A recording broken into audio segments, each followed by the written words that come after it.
మరి చంద్రబాబు సైకిల్ పరిస్థితి ఏమిటి అని చెప్పి ఒక్కసారి గమనిస్తే, చంద్రబాబు నాయుడు గారి సైకిల్ పరిస్థితి ఏమిటి అని గమనిస్తే, చంద్రబాబు సైకిల్కు ట్యూబులు లేవు, చంద్రబాబు సైకిల్కు టైర్లు లేవు, చంద్రబాబు సైకిల్కు చక్రాలే లేవు, చంద్రబాబు సైకిల్ తుప్పు పట్టిన పరిస్థితిలో ఈరోజు ఉంది.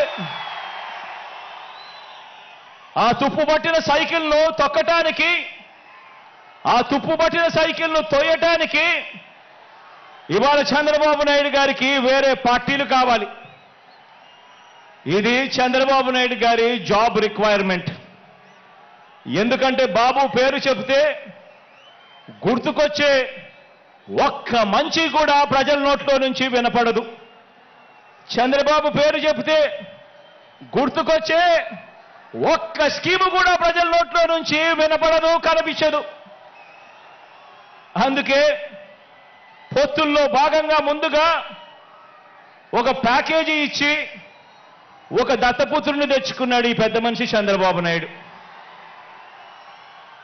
దత్తపుత్రుని ఎందుకు తెచ్చుకున్నాడంటే, ఈ ప్యాకేజీ స్టార్ అయితే సైకిల్ సీటు తనకు కావాలని అడగడు, తన వారికి సీట్లు ఇవ్వకపోయినా కూడా ఈ పెద్ద మనిషి, ఈ దత్తపుత్రుడు అడగనే అడగడు.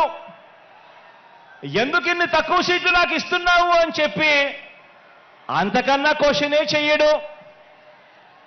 కావాలంటే తాను తాగుతా ఉన్న టీ గ్లాస్ కూడా బాబుకే ఇచ్చేస్తాడు.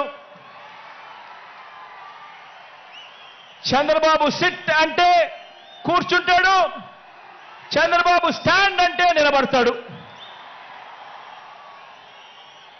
సైకిల్ను ఎప్పుడు దిగమంటే అక్కడ దిగుతాడు, ఎప్పుడు సైకిల్ను తోయమంటే అప్పుడు తోస్తాడు. పొత్తుల్లో ఉండమంటే పొత్తుల్లో ఉంటాడు, విభేదించినట్టు డ్రామాలు ఆడమంటే రక్తి కంటిచ్చే డ్రామా కూడా ఆడుతాడు. వెనకటికి చంద్రబాబు నాయుడు లాంటి నాయకుడిని ఎవరో అడిగారట. వెనకటికి చంద్రబాబు నాయుడు గారి లాంటి నాయకుడిని ఎవరో అడిగారట, అయ్యా పరిపాలన చేసేవారు కలకాలం గుర్తుండాలంటే ఎలాంటి పనులు చేయాలి అని చెప్పి అడిగారట.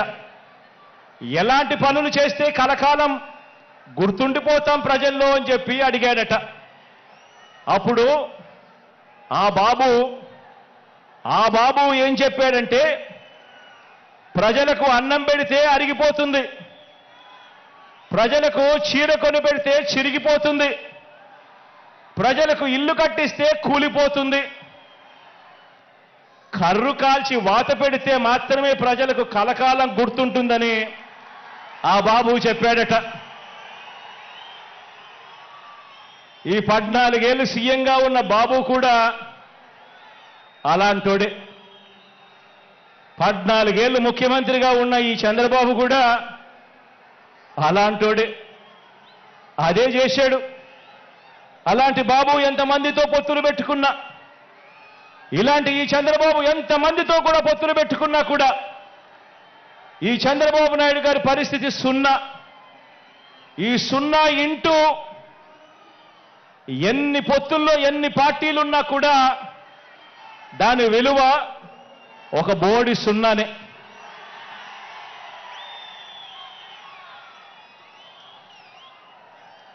ఆశ్చర్యం ఏమిటో తెలుసా?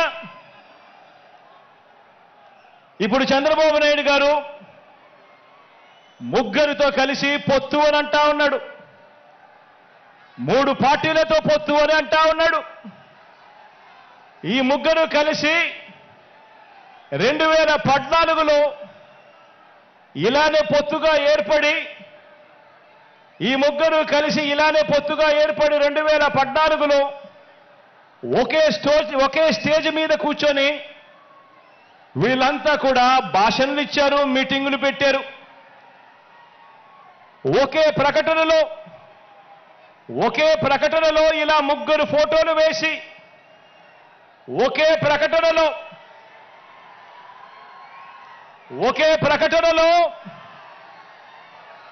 ఇలా ముగ్గురు ఫోటోలు వేసుకుని ఇలా ముగ్గురు కూడా ఫోటోలు వేసుకొని చంద్రబాబు నాయుడు గారి సంతకం పెట్టి ఇంటింటికి ఈ పాంఫ్లెట్ను పంపించాడు.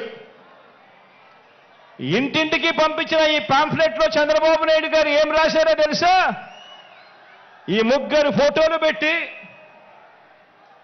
చంద్రబాబు నాయుడు గారి సంతకం పెట్టి 2014లో వీళ్ళే కూటమిగా ఏర్పడి ఇంటింటికి పంపించిన ఈ పాంఫ్లెట్లో వీళ్ళు రాసిన మాటలు: రైతులకు రుణమాఫీ పైన మొదటి సంతకం చేస్తాను,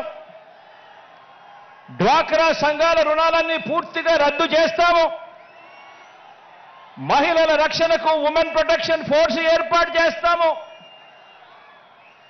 ఆడబిడ్డ పుట్టిన వెంటనే మహాలక్ష్మి పథకం కింద 25,000 రూపాయలు బ్యాంకు అకౌంట్లో డిపాజిట్ చేస్తాము, ఇంటింటికి ఒక ఉద్యోగం ఇవ్వలేకపోతే ఉపాధి ఉద్యోగం వచ్చేదాకా నెల 2,000 రూపాయలు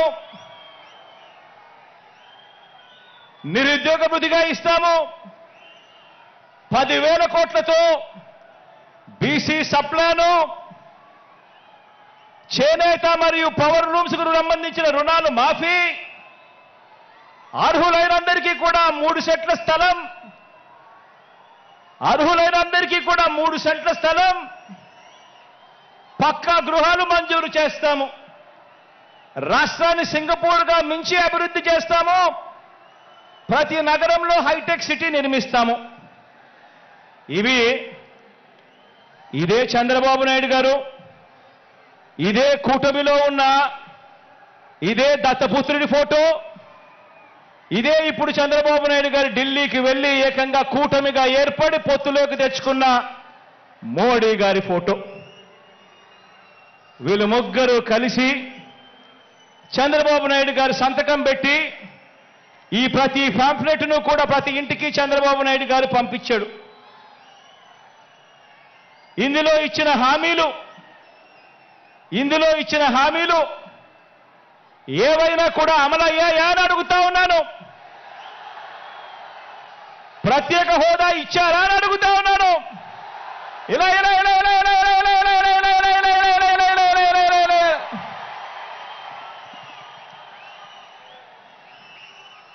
మరి ఇవి గతంలో చేయకుండా మరి పొత్తులో వీళ్ళంతా కూడా భాగమై ఈ మాదిరిగా మీటింగులు పెట్టి మేనిఫెస్టో అని చెప్పి మేనిఫెస్టోలో ఇవన్నీ పెట్టి పాంఫ్లెట్లుగా ఇవన్నీ చేసి ఏకంగా చంద్రబాబు నాయుడు గారు సంతకం పెట్టి ప్రతి ఇంటికి కూడా ఈ మాదిరిగా పంపించి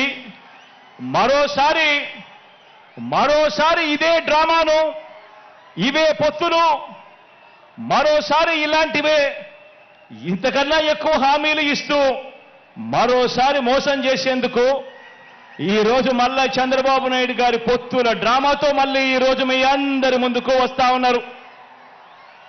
ఆలోచన చేయమని అడుగుతా ఉన్నా. చంద్రబాబు నాయుడు గారు చూపిస్తా ఉన్న ఈ పొత్తులతో ఎవరికైనా కూడా ప్రయోజనం కలిగిందా అని చెప్పి ప్రతి ఒక్కరూ కూడా ఆలోచన చేయమని అడుగుతా ఉన్నాను. ఇలా 2 చేతులు పైకెత్తి ఇలా